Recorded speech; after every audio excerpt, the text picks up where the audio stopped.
Are you practicing preaching? You know, I've heard, like you have, that doctors say that they are practicing medicine. And really what they mean by that is that they are always in a state of continual learning. As a matter of fact, it's required by law that they do what they call CME, continual medical education, where they take courses, attend seminars, read peer-reviewed journals, and document all of that. They're required to do that. I'm amazed at the number of preachers and pastors who, once they finish their theological training, put aside all of their books they're on preaching, and say, "That's it. I'm a preacher now. I know what I'm doing."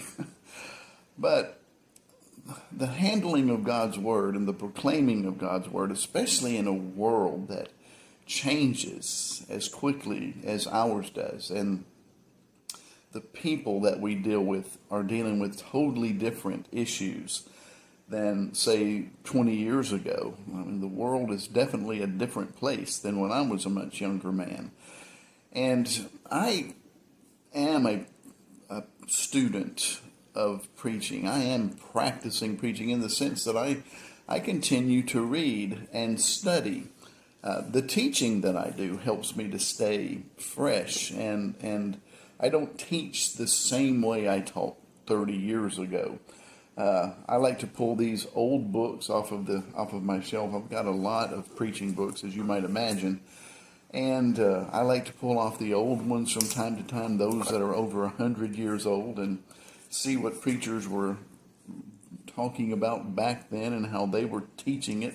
The Fine Art of Preaching by Andrew Blackwood is one of my favorites. It was written and published in 1952. And I pull this off the shelf every now and then and do read a chapter or two out of it. And even though a lot of the things that are in this book, I wouldn't call them dated, they were perfectly timed for the era that he lived in, but they are foundational to so many of the things that we see in other preaching books today. Not a lot has changed under the sun, but staying fresh and staying on the cutting edge and looking into the insights of other teachers of preaching is something that we should all do. I've had men come into my classes who were older than me by some 20 years and have been preaching for like 30 years and say, I'd say, "Why are you here?" And they say, "I've still got some learning to do." I think that's a good approach.